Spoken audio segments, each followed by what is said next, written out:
आज पर्यावरण दर्शन में हम बातचीत करेंगे मृदा सुधार और जैव विविधता संरक्षण में वृक्षारोपण की भूमिका के बारे में। क्या कभी दर्शकों आपने सोचा है कि पृथ्वी पर जीवन कैसे संभव हो पाया? पशु पक्षी जीव, छोटे छोटे जीव जंतु या मानव सभ्यता कैसे विकसित हो पाई? ये एक पारिस्थितिकी तंत्र है जो एक दूसरे पर निर्भर है और किसी भी एक में आई समस्या दूसरे को जो है उसके अस्तित्व पे परेशानी खड़ी कर सकती है। कैसे ये एक दूसरे से जुड़े हुए हैं और कैसे इनमें सुधार किया जा सकता है और इसमें वृक्षारोपण की भूमिका क्या हो सकती है, इन तमाम बातों पे आज हम पड़ताल करेंगे, बातचीत करेंगे आज की हमारी खास मेहमान से। आज हमारे साथ हमारे कार्यक्रम में डॉक्टर पूनम रंजन जी हैं, जो कि असिस्टेंट प्रोफेसर हैं बॉटनी डिपार्टमेंट की, साथ ही साथ स्कोर कोऑर्डिनेटर हैं इन्वायरमेंटल साइंस की। बहुत बहुत स्वागत है आपका हमारे कार्यक्रम में। धन्यवाद। आप सभी को नमस्कार। जैसा कि हम बात कर रहे हैं जैव विविधता और मृदा संरक्षण पे, आज हम विशेष करके बातचीत करेंगे, आपसे समझेंगे। लेकिन बहुत से दर्शक जो कार्यक्रम देख रहे होंगे वो सही मायने में समझते ही नहीं कि जैव विविधता क्या है। तो सबसे पहला और अहम सवाल, जैव विविधता क्या है?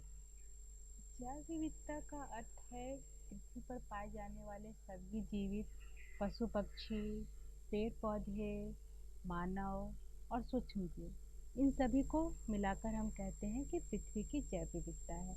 इसे 3 स्तरों पर समझ सकते हैं, जी। जैसे कि जातिगत विविधता, आनुवांशिक विविधता एवं पारिस्थितिक विविधता। तो अगर हम इन तीनों को मिलाकर समझें तो यह पारिस्थितिक तंत्र के संतुलन को बनाए रखने में सहयोग देती है। आप इस तरह से भी समझ सकते हैं कि जैव विविधता क्या है। जैसे अगर कहें कि अगर बाघों की संख्या घट जाए तो हिरणों की संख्या बढ़ जाएगी। हिरणों की संख्या के बढ़ने से वनस्पति का विनाश हो सकता है। तो इस तरह से सभी एक खाद्य श्रृंखला से जुड़े हैं और जैव विविधता में सूक्ष्म से सूक्ष्म जीव और बड़े से बड़े प्राणियों की एक साथ अहम भूमिका है। जी, सबकी अपनी अपनी भूमिका है, अपना अपना रोल है और हर रोल का एक इम्पोर्टेंस है। अगर किसी का रोल घट जाता है या बढ़ जाता है तो ये दूसरे के अस्तित्व के लिए खतरा पैदा कर सकता है या नई परेशानियां क्रिएट कर सकता है। जैव विविधता के बाद आज हमारा एक सब टॉपिक है मृदा सुधार। मृदा सुधार यानी कि जो भूमि होती है उसके बारे में, और ये भी कहीं ना कहीं है जैव विविधता से जुड़ा हुआ ही टर्म है। कैसे जुड़े हुए हैं दोनों ये? हाँ, ये मृदा सुधार बिल्कुल जैव विविधता से जुड़ा हुआ एक दोनों में अन्योनाश्रय संबंध है। मृदा तो अपने आप में एक संसाधन है। जी। और अगर हम पृथ्वी की बात करें तो अगर हम छोड़ देते हैं हमारे सभी जो हमारे सागर महासागर हैं उनको, तो बाकी आप सभी जगह मृदा देखते हैं। पहाड़ों पर जो चट्टानें हैं उनमें मृदा का निर्माण होता है और फिर धीरे धीरे वो मृदा इस लायक होती है कि उस पर जीव पनप सके। और फिर उसके बाद उसमें और सुधार होता है तो फिर हम उसे सबसे जो उत्तम मृदा होती है उसे हम इस्तेमाल करते हैं कृषि के लिए। तो ये जो मृदा का डिग्रेडेशन है, यानी कि जो मृदा का जो क्षरण है और जो उसका अपरदन है, यह बायोडाइवर्सिटी को प्रभावित करती है, जैव विविधता को प्रभावित करती है। क्योंकि मृदा केवल जल संरक्षण, पेड़ों को लगाना और जीवों को आश्रय देना केवल इतने तक ही सीमित नहीं है। उसमें जो पोषक तत्व हैं और जो अलग अलग तरह के जो पोषक तत्वों की जो अपनी साइक्लिंग होती है, जैसे नाइट्रोजन, फास्फोरस, कार्बन साइकिल्स, उन सब के साथ उसके बाद जल संचयन, भू स्तर के जल का संरक्षण, इन सभी में एक जो गुणवत्तापूर्ण मृदा होती है उसका बहुत ही भूमिका होता है और जैव विविधता उसको कायम रखने में मृदा को सहायक होती है। अगर सॉइल डिग्रेडेड है तो फिर हमें उसको सुधार करने के लिए बहुत लंबे समय तक उस पर कोशिश करनी पड़ती है। जी, तो यह यहाँ बहुत ही पहले मैं समझना चाहूँगी पूनम जी ये कि हम हमेशा ही बात करते हैं कि मिट्टी में जो है वो पोषक तत्व घट रहे हैं या जैव विविधता उससे प्रभावित हो रही है। तो हम मनुष्य कहाँ गलतियाँ कर रहे हैं, हमसे कहाँ भूल चूक हो रही है कि जो हमारी आज जो ज़मीन है, भूमि है, वो से उसकी उर्वरकता घट रही है या जो बायोडाइवर्सिटी के हिसाब से वो कहीं ना कहीं उनका क्षरण हो रहा है। तो हम कहाँ चूक कर रहे हैं, हमसे कहाँ भूल हो रही है? हाँ, भूल तो हम ही से हो रही है। जी। क्योंकि अगर हम देखें तो सभी जीव जंतुओं पेड़ पौधों में हम एक प्राणी मात्र हैं, बिल्कुल। जिसे हम कहते हैं होमो सेपियंस, यानी सोचने वाला मनुष्य। लेकिन हमारे अलावा बाकी पारिस्थितिक तंत्र में जितने भी सारे उनके जो कंपोनेंट्स हैं, यानी कि जो सूक्ष्म जीवों से लेकर पेड़ पौधे और वनस्पतियाँ और जीव जंतु जगत, सभी उसको बैलेंस बनाए रखने में, उसके संतुलन को बनाए रखने में योगदान देते हैं। लेकिन हम अपनी लापरवाही के कारण या लोभ के कारण, या फिर हम जो अपने संरक्षण की जो हमारी जो एक पुरानी हमारी वो रही है, संस्कार प्रवृत्ति रही है, उसको भूल जाने के कारण, और अर्थव्यवस्था के जो ये अंधाधुंध अर्थव्यवस्था का जो ये दौर है, इसके कारण हम इसको प्रभावित कर रहे हैं बहुत हद तक। यह कैसे होता है? जी। तो रासायनिक खादों के प्रयोग से, प्लास्टिक के दुरुपयोग से, उसके बाद वनों की कटाई के कारण, उसके बाद इसमें एक अहम भूमिका इस चीज़ की भी है कि हमारे जो आम जनता है वो इसके लिए जागरूक नहीं है।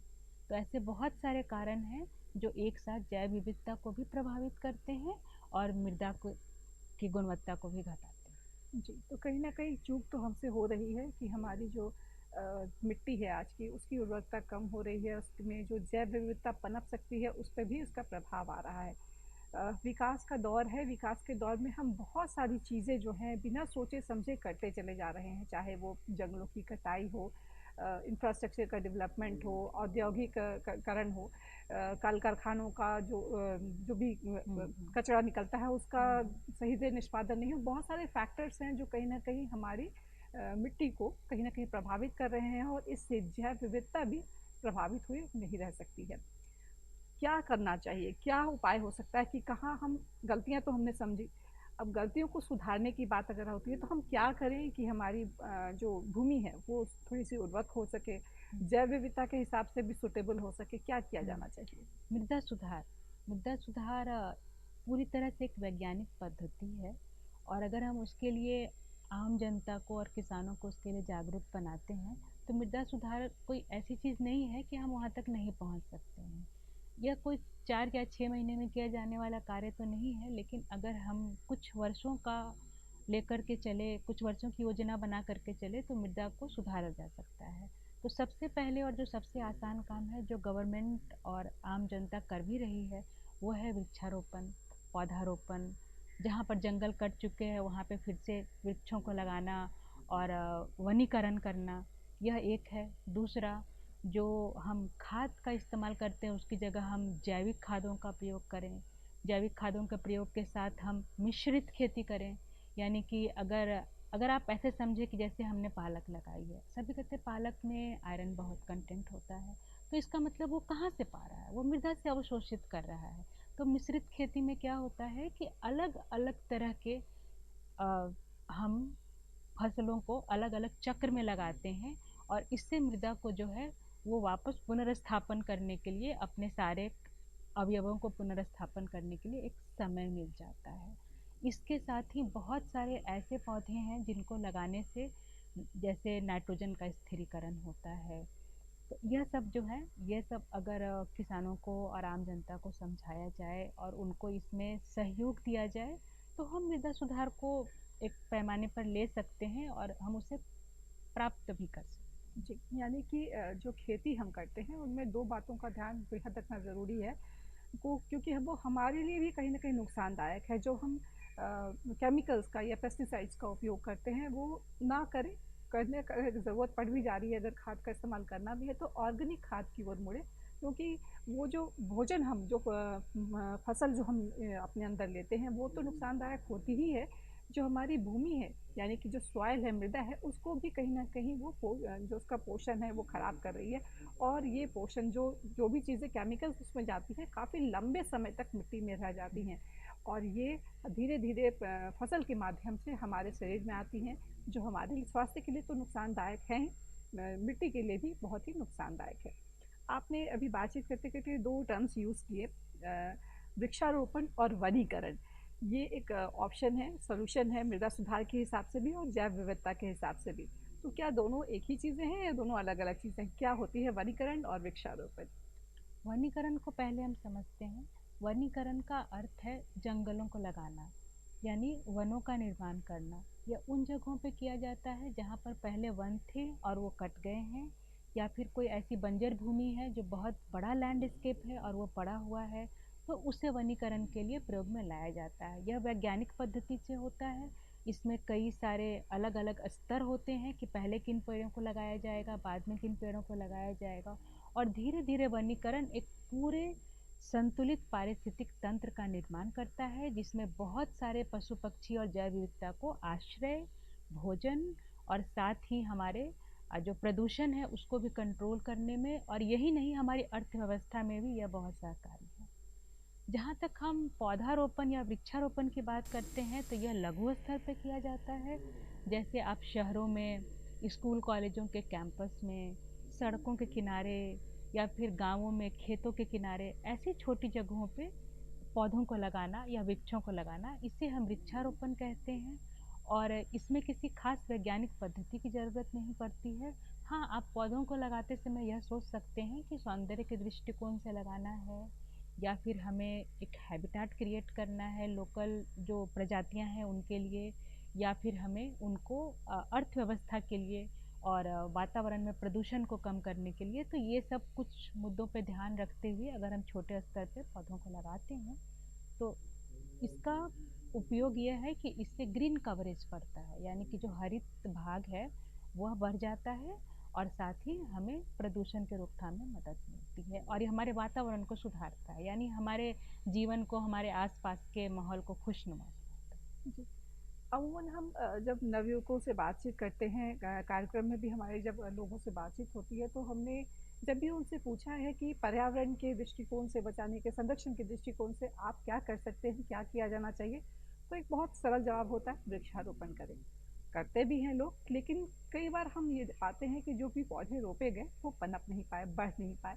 तो वृक्षारोपण या वनीकरण के दृष्टिकोण से भी हम अगर समझना चाहें, तो वो सक्सेस हो, सफल हो प्रयास, इसके लिए क्या-क्या चीज़ों का ध्यान रखना चाहिए? क्या प्लानिंग होनी चाहिए? है। इसके लिए कुछ खास जो पहलू हैं जिन पर हमें ध्यान देना चाहिए। सबसे पहले तो है कि स्थानीय प्रजातियों का चुनाव, यानी हम वैसे पेड़ लगाएं जो एक्जोटिक वैरायटी की ना हो, वो यहाँ के मृदा में, यहाँ के जलवायु में, और यहाँ के पनपे हुए जो वृक्ष और पौधे हैं उनको हम लगाएं। फिर हमने जिस जगह या स्थल का चुनाव किया है उसकी मृदा कैसी है, एक बार उसकी जांच करवा लेनी चाहिए।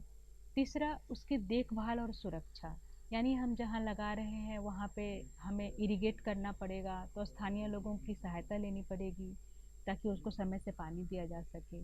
या फिर हो सकता है कि आपने सड़कों के किनारे पेड़ लगाए हैं तो उनको, जो हमारे ग्रेजिंग एनिमल्स हैं उनसे उनको बचाना है।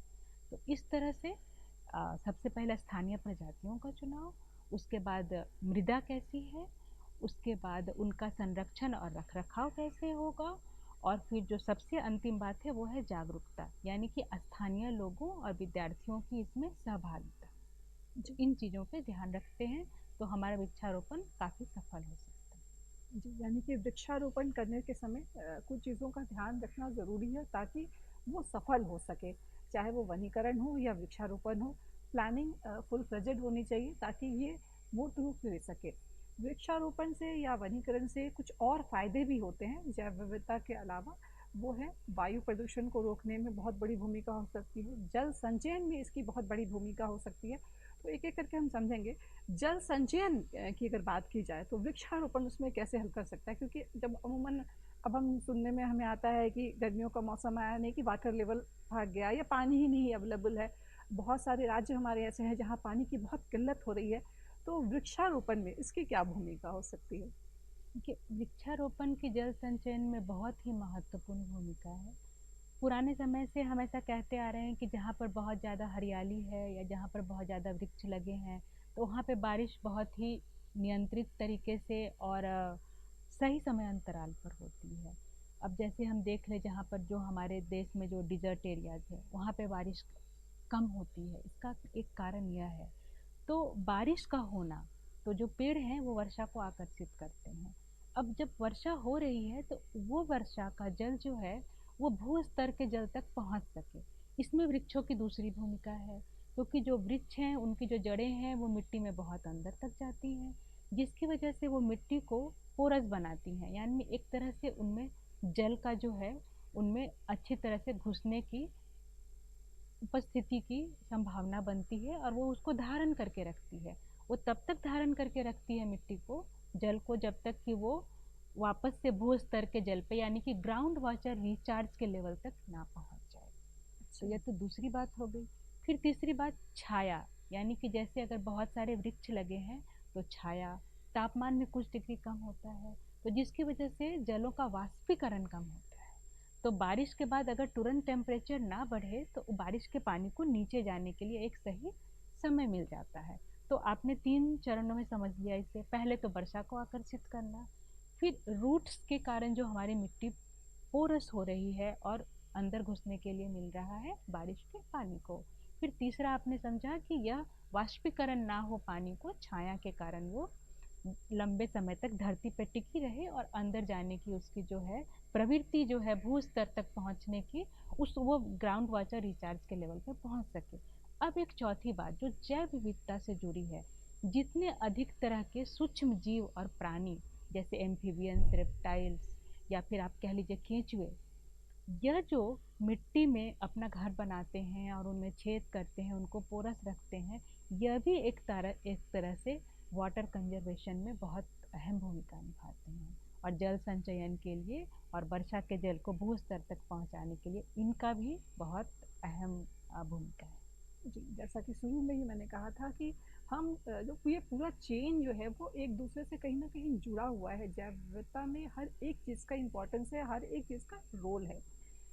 कई बार हम जब पेड़-पौधे लगाते हैं, इंडोर हो, आउटडोर हो, तो चर्चा अक्सर होती है पूनम जी कि ये पौधा जो है वो ऑक्सीजन बहुत देता है। तो वायु प्रदूषण के दृष्टिकोण से भी पेड़-पौधे लगाए जाते हैं क्या? और अगर लगाना है, तो किन चीज़ों का ध्यान रखना चाहिए? ये बात तो बहुत सही है कि सभी पौधे कार्बन डाइऑक्साइड का अवशोषण करते हैं और ऑक्सीजन प्रदान करते हैं। अब हम बड़े पौधों को तो घर के अंदर नहीं लगा सकते हैं, जी। लेकिन कुछ एक ऐसी वैरायटीज है जैसे सिंगोनियम की वैरायटीज है या फिर और भी कई वैरायटीज हैं पौधों के, खास करके जो लीफी सो प्लांट्स होते हैं, यानी पत्तों वाले जो सौंदर्य के लिए हम यूज करते हैं, तो वो केवल वायु प्रदूषण को नहीं रोकते, इवन हमने जो फर्नीचर्स पे जो केमिकल लेयर्स की जो पेंटिंग की होती है उनसे जो टॉक्सिक एलिमेंट्स निकलते हैं वो उसको भी ऑब्जॉर्व करते हैं। तो जी। घर के अंदर का वातावरण, अगर घर में छोटे बच्चे हैं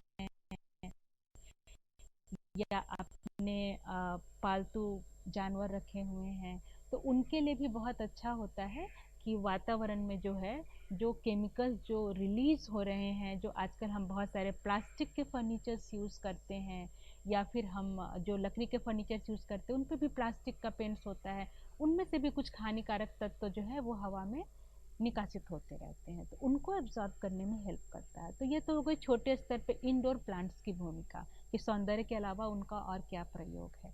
अब हम आते हैं आउटडोर पे। तो आउटडोर में जब प्लांट्स को लगाते हैं, सौंदर्यीकरण तो एक पक्ष है जो हम सभी जानते हैं। इसके अलावा जो बड़े वृक्ष हैं वो वातावरण में जो वायु प्रदूषण के कारण जो सस्पेंडेड मटेरियल हैं, जो कि सांस के साथ अगर अंदर चले जाएं तो उससे कई तरह की फेफड़ों की बीमारियां हो सकती है। इवन डॉक्टर्स यहाँ तक कहते हैं कि अगर छोटे बच्चे उनको ज़्यादा श्वास से अंदर ले ले तो उनकी बौद्धिक क्षमता पे भी प्रभाव पड़ता है। हमने देखा है कंस्ट्रक्शन के दौर पे सड़कों के किनारे बहुत 4-4 लेन की सड़क बन रही है, जो पेड़-पौधे जो कभी हरियाली हुआ करती थी जहाँ, वहाँ आज पूरा कंक्रीट का जंगल हो गया है। क्या इनका भी नुकसान होता है? और इस नुकसान को रोकने के लिए सरकार भी जो कुछ प्रयास कर रही है, उनके बारे में भी हम जानना चाहेंगे। हाँ, सरकार भी काफ़ी प्रयास कर रही है और जनता भी पहले से अधिक जागरूक हो गई है। खासकर जो हमारा युवा वर्ग है, अभी उनको इसके लिए कॉलेजेस में या फिर स्कूलों में उनको जागरूकता फैलाने के लिए, जैसे आपने जल जीवन हरियाली कार्यक्रम के बारे में सुना होगा, यह एक मैंडेट था कि हर एक महीने आपको पेड़ लगाने हैं, उसकी एक रिपोर्ट बनानी है, सरकार तक पहुंचानी है। बहुत सारे संस्थानों ने इसको लिया और इसको कार्यान्वयन भी किया। उसका हमें बहुत फलस्वरूप बहुत परिणाम भी मिला है। आप देखें कि अगर 2005 से 25 की हम बात करें तो 7% से बढ़ते बढ़ते 15% के लगभग हमारा जो है वो वृक्षों का आवरण जो है वो बढ़ चुका है बिहार में, और इसे 18% तक बढ़ाना है 2028 तक। तो बहुत सारे कार्यक्रम चलाए गए हैं जल जीवन हरियाली के अलावा। और एक कार्यक्रम जैसे कि मनरेगा के तहत भी एफॉरेस्टेशन प्रोग्राम्स है, वहाँ पे भी बहुत सारे मजदूरों को पौधे लगाने के लिए उनको पारिश्रमिक दिया जाता है। यह एक तरीका है। उसके बाद तीसरा तरीका है, जैसे कि घर में अगर किसी नए बच्चे का जन्म हो तो हम वहाँ भी हम यह प्रमोट करते हैं कि आप अपने बच्चों के लिए एक पेड़ लगाओ, क्योंकि एक पेड़ लगाने का मतलब पूरा एक वंश सुधरता है। तो ऐसे सरकार भी और भी कार्यक्रम चला रही है। जैसे कुछ कार्यक्रम ऐसे हैं जो कि गैर सरकारी संस्थानों द्वारा ही चलाए जा रहे हैं। सरकारों ने भी नर्सरियों को बहुत सारे जो पौधे डेवलप करने की जो नर्सरी है उनको आवंटन दे रखा है, ताकि वो कम दरों पे पौधों को उपलब्ध कराए। इसके अलावा गैर सरकारी संस्थानों को ज़मीन दे रखी है ताकि वो अपने यहाँ नर्सरी डेवलप कर सके और उनको कम कॉस्ट में जो है वो आम जनता को दे सकें पौधा लगाने के लिए। जी। इसके अलावा सड़कों के किनारे पौधे लगाने के लिए तो कुछ और पॉलिसीज़ में सुधार की भी जा सकती हैं। एक अच्छी पॉलिसी है कि जो कंस्ट्रक्शन का काम चल रहा है उसको थोड़ा सा ढक कर या आगे से कोई एक पर्दा लगाकर, जिससे कि जो पार्टिकुलेट मैटर्स हैं वो हवा में कम से कम रिलीज हों। प्लांटेशन साथ में शुरू हो जाना चाहिए, और कंस्ट्रक्शन के साथ ही प्लांटेशन का रोड मैप भी बनना चाहिए। उसके बाद केवल सौंदर्यीकरण के लिए पौधे नहीं लगाना है, हमें कुछ जगह ऐसे ही रख सकते हैं जहाँ पर खासकर जगह उपलब्ध हैं। तो अगर वहाँ पर हम 500 मीटर का एक दायरा रखते हैं सड़कों के किनारे या जो हाईवेज हैं उनके किनारे, तब हम वहाँ पे बड़े वृक्ष लगाना, और जो हमें 50 साल तक, जैसे कि बट वृक्ष, पीपल के वृक्ष, तो इस तरह के पेड़ को लगाने के लिए भी ये कंसेप्ट ला सकते हैं। तो केवल ग्रीन कवरेज की बात नहीं है, हमें वैसे पेड़ों को भी लगाने पर ध्यान देना चाहिए, और सरकार दे भी रही है। और मुझे जहाँ तक पता चला है, हाल में मैं कुछ इससे रिलेटेड कुछ मैंने देखे हैं समाचार, और हमें पता है कि ये जो हमारा मेरीन ड्राइव जो गंगा के किनारे पथ का निर्माण हुआ है, उसके दोनों ओर भी सौंदर्यीकरण में केवल ऐसे पेड़ नहीं लगाने हैं जो कि फूल वाले पौधे या फिर जो हमारे सीजनल हैं, मौसमी पौधे हैं, उसके अलावा कुछ ऐसे पौधे हैं जो कि एक अच्छे पारितंत्र का निर्माण कर सके। तो जी, इस पर भी काम कर रहे हैं। ये बहुत अच्छी बात कही कि ऐसे पौधे लगाएं जो सौंदर्यीकरण के अलावा पारिस्थितिक तंत्र को मजबूत करने में, बेहतर करने में उनकी भूमिका हो, जैसे कि नीम, पीपल, बड़ का पेड़। ये जो पौधे हैं उनकी अपनी एक अलग भूमिका होती है। पूनम जी, जब हम शुरू में बातचीत कर रहे थे तो एक हमारा आस्पेक्ट था जो मृदा है उसको, उसकी बेहतरी के लिए क्या किया जा सकता है। कई बार लोग चाहते तो हैं कि हम जो केमिकल्स फर्टिलाइजर्स हैं वो उनका इस्तेमाल ना करें, या यूँ भी लोग को अवेयर करने के लिए क्या सरकार की तरफ से भी कोई परियोजना है या कुछ ऐसी पर्सनालिटीज़ हैं जो उनको समझा सके, गाइड कर सके। हाँ, हमारे देश में एक तो जो सबसे बड़ा ऑर्गेनाइजेशन है वो है एग्रीकल्चरल रिसर्च इंस्टीट्यूट। उसके बाद हमारे यहाँ बहुत सारे कृषि विश्वविद्यालय हैं, वहाँ पे बहुत सारे कृषि वैज्ञानिक हैं। तो वो समय समय पर इसके लिए बहुत सारे कैंपेन जो है वो, जिससे कि किसानों को वो अवेयर कर सके, वो चलाते रहते हैं। इसके साथ ही सरकार ने एक और कार्यक्रम शुरू किया है, जिसमें कि कृषि समन्वयक एवं कृषि सहायक, इनके जो पद होते हैं वो गाँव में संरचित किए गए हैं। उसमें किसान ही रहते हैं, लेकिन उन किसानों को बुला करके पहले उनको ट्रेनिंग दी जाती है, और उसके पास वो आसपास के जितने एरिया का उनको जिम्मेदारी मिलती है, वो वहाँ पर के किसानों को प्रेरित करते हैं सही तरह के बीज लगाने के लिए, मिश्रित खेती के लिए, और जैविक खादों के प्रयोग के लिए। उसके साथ ही अगर पौधों में कोई बीमारी आ रही है, फसल को किसी तरह का जीवाणुओं का प्रकोप है, तो क्या हम उसकी जगह पे कुछ नेचुरल पेस्टिसाइड्स या नेचुरल कंट्रोल मेजर्स यूज़ कर सकते हैं। तो वो इसके लिए भी किसानों को प्रोत्साहित भी करते हैं, और जो जानकारी है, ज़रूरी जानकारी है, वो किसानों तक पहुंचाते हैं हमारे कृषि सहायक और कृषि समन्वयक। और साथ ही वो कृषि वैज्ञानिकों से जुड़े हैं, तो जिन समस्याओं का निराकरण नहीं होता है, तो किसानों की समस्याएं इस तरह से कृषि वैज्ञानिकों तक पहुंच जाती है, और फिर उनका निराकरण किया जाता है। जी, यानी कि सरकार तो पूरी तरह से प्रयासरत है, हमें भी ज़रूरत है इस बात की कि हम सजग हो जाएं, सतर्क हो जाएं और प्रयास करें इस दिशा में। पूनम जी, वक्त की कमी है लेकिन मैं चाहूँगी कि जो दर्शक हमारे कार्यक्रम देख रहे हैं उनके लिए आप एक मैसेज छोड़ें ताकि वो भी सजग हो सकें और सतर्क हो सकें। मैसेज तो मैं प्रेरणा स्वरूप यही कहना चाहूँगी कि हम सभी को अपने स्तर से कम एक वृक्ष अपने परिवार के हर एक सदस्य के लिए जरूर लगाना चाहिए। उसके बाद जहाँ आप वृक्ष नहीं लगा सकते, वहाँ पर आप इंडोर गार्डनिंग के लिए जाएं, आप टेरेस गार्डनिंग के लिए जाएं, और जितना अधिक से अधिक हो सके आप हरित जो भाग है यानी कि जो ग्रीन कवरेज है उसको बढ़ाने की कोशिश करें। कम से कम जो छोटे माइक्रोब्स हैं, जो तितलियां हैं, जो आर्थ्रोपोड्स हैं, उनको रहने के लिए हमारे इस शहर के अंदर, ताकि हमारे आने वाली पीढ़ियां जुगनू और तितलियों को देख सके। धन्यवाद। बहुत ही सुंदर मैसेज है, ताकि हमारी आगे आने वाली पीढ़ियां जिन चीज़ों को हमने एंजॉय किया है, जुगनू तितलियां, इनको वो देख सके, पहचान तो सके कम से कम। पूनम जी, आपसे बातचीत करके बहुत अच्छा लगा। आपका बहुत बहुत धन्यवाद। जी, आपका भी धन्यवाद मुझे यहाँ बुलाने के लिए। तो दर्शकों, आज हमने बहुत कुछ जाना समझा।